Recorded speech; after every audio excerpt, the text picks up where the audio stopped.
રાજકોટમાં ગુજરાત હાઈકોર્ટની બેન્ચ આપવામાં આવે એવી માંગણી સમગ્ર સૌરાષ્ટ્ર કચ્છમાં દાયકાઓથી થઈ રહી છે। જે અનુસંધાને આજે બુધવારે જામનગર વકીલ મંડળ દ્વારા સૂત્રોચ્ચાર રેલીના કાર્યક્રમ યોજવામાં આવ્યા હતા અને કલેક્ટર કચેરી ખાતે આવેદનપત્ર સુપરત કરવામાં આવ્યું છે। અત્રે ઉલ્લેખનીય છે કે ગત 25 તારીખે રાજકોટ ખાતે સમગ્ર સૌરાષ્ટ્ર કચ્છના વરિષ્ઠ વકીલોની બેઠક યોજવામાં આવી હતી, જેના ભાગરૂપે જામનગરમાં આ લડતના અનુસંધાને આવેદનપત્ર આપવામાં આવ્યું હતું અને આજે બુધવારે સર્વે વકીલ મિત્રો ઇમરજન્સી કેસ સિવાયની કોર્ટ કાર્યવાહીથી દૂર રહ્યા હતા। આ સમગ્ર વિષય અંગે વકીલ મંડળના પ્રમુખ ભરતભાઈ સુવાએ આપેલી વિગતો પ્રસ્તુત છે। સૌરાષ્ટ્ર કચ્છની અંદર જે હાઈકોર્ટ બેન્ચની સુવિધા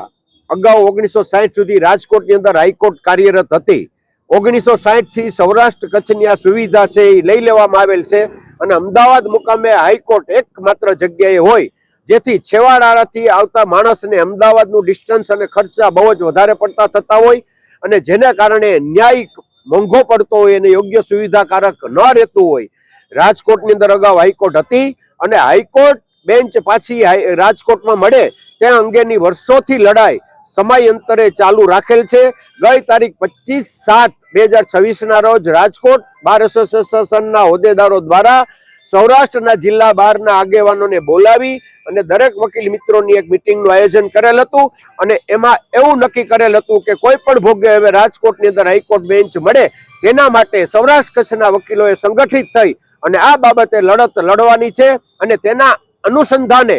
ત્યાં એવો ઠરાવ કરવામાં આવેલ હતો કે તારીખ 29/7/2026 ના રોજ સૌરાષ્ટ્ર કચ્છના તમામ બાર એસોસિએશન આજ રોજ એક દિવસ માટે કોર્ટ કાર્યવાહીથી અલિપ્ત રહેશે અને આ બાબતની પોતાની માગણીને બુલંદ કરી અને સરકાર સુધી પહોંચાડશે અને આ બાબતે જે સૌરાષ્ટ્ર કચ્છ માટે રાજકોટમાં અગાઉ હાઈકોર્ટ હતી એ સુવિધા ફરી પાછી મળે। આ પ્રજાહિતનો મુદ્દો છે, કોઈ વકીલોની લડાઈ નથી। આમાં વકીલોનો કશો જ હિત કે કાંઈ છે નહીં, કારણ કે સામાન્ય માણસ એવું સમજતા હોય છે કે તો વકીલોનું આંદોલન છે, પણ અમે અલગ અલગ સંસ્થાઓના પણ જન સમર્થનના બાબતે લેવાના છીએ, એને પણ ઇન્વોલ્વ કરવાના છીએ, કારણ કે આ પ્રજાકીય મુદ્દો છે અને ન્યાયને લગતો મુદ્દો છે। જે સુવિધા હતી એ સુવિધા પરત મળવી જોઈએ અને ભારત દેશની અંદર ઘણા રાજ્યોની અંદર 2-3 જગ્યાએ એક રાજ્યમાં હાઈકોર્ટો આપેલી છે। તો અટાણે સમયની માંગ છે, જેવી રીતે પહેલા સેશન્સ કોર્ટ જિલ્લામાં એક જ જગ્યાએ હતી, અત્યારે તાલુકા જગ્યાએ પણ સેશન્સ કોર્ટો આપેલી છે, એસડી કોર્ટો આપેલી છે। સમયની માંગ પ્રમાણે જે જરૂરિયાત હોય એ જરૂરિયાત ન્યાયિક રીતે સંતોષવી જોઈએ